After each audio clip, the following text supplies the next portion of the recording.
Very shaky legs. That's not a knockdown, but he is not in good shape. No, Vargas is smiling, but he's hurt. Legs aren't under him, and he's in good shape, so we know that he's going to be able to stand up and take these shots, but he's looking for that left hook right now. Only a few more seconds in this round, but can he survive? Hard body shot by Garcia. Anyway, ladies and gentlemen, I'm Gio Garcia. I'm alongside Christian Mosqueda. We are back. Another week of big fights. As you guys can hear it in the background, we have Mikey Garcia against Jessie Vargas, Texas. DAZN. We had knockdowns. We had blood. Possibly tears. Right? Yeah. Very good fight. I've seen Jessie winning the first 3 rounds, and I could arguably give him maybe the last 2, maybe even the 3, but that's a stretch. But the first 3 were clearly, in my opinion, Jessie's. I thought he won the first like 3 or 4 maybe. Yeah. Yeah. And again, it was we know that Mikey's a slow starter. He tries to like download that information, Yeah. and I've said it. I thought he was out of his element in that welterweight. For the first 3 rounds, I was like, man, it's just not his division. It's not his weight class. Like, he's a small guy, 5'6". He's gonna be a Hall of Famer one day, for division title holder already, searching for that 5th.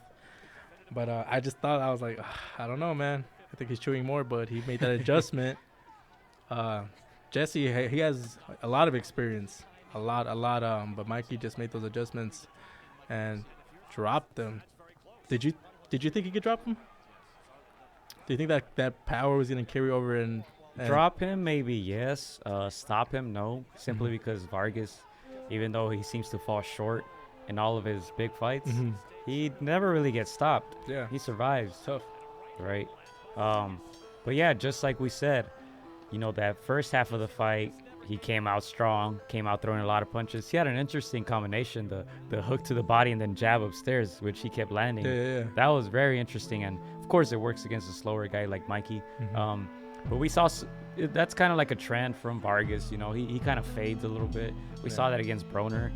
First half of the fight, he looked like a great fighter. Second half, he didn't. Right? He ended up with his face swollen, bloody face. And same thing in this fight. You know, as soon as Mikey timed him well and landed that one punch, everything changed. Right? Everybody has a game plan. Until you get hit. Until you get hit. The way Jessie fell, though, damn. And we were talking about it earlier, right before the show started. He folded him like a chair, man. I'm stealing that quote from Lily. Shout out to Xicana Boxing. He just It was kind of comical because he took that big punch and his legs were wobbly. He started shaking a little bit and he tried to stay up, and Mikey just said, "Take this straight, right?" and sat him down, right? Sit down. There you go. And Mikey has one of the best 1-2s in the game. Like, he doesn't have the biggest reach, but he's got that punch and he knows how to. And it's kind of quick. It is kind of quick, yeah. I think that it has to do with his timing, and like we said, you know, at times he does look like he doesn't belong in this division because you know, well, he's fought probably 2 of the tallest guys in that division. You know, in his 2 fights at welter. Obviously Spence is big dude. Oh, excuse me. And Vargas campaigning at 154, right, trying to get some fights there, possibly a title shot. But yeah, Mikey, I mean, he struggles a little bit with his distance.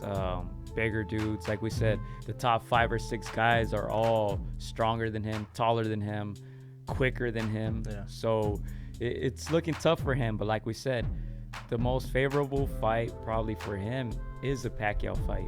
Not only because Pacquiao's one of the smallest welterweights, right? The smallest champion at welter. Not only because Mikey is still pursuing that 5th division. He wants a title at 147. And like we said, a year ago, he didn't even want the fight. Right now, it looks like Pacquiao has something that entices him. The title at 147. He's not the biggest of welters. And there's a possibility that he can fight on DAZN. So it looks like it's a matchup that can happen. And you're bringing in a big fan base, you know. Michael, you already know I said I'm a fun guy. Quiero mandar un saludo para mis amigos de Contra las Cuerdas, echenle muchas ganas, un abrazo, muchas bendiciones. Shout out to Against the Ropes. You know what mine is? Let's box, bitches. It's almost fight night. out to Against the Ropes. Thank you for the support. Keep doing your thing. You're doing a great job. So thank you.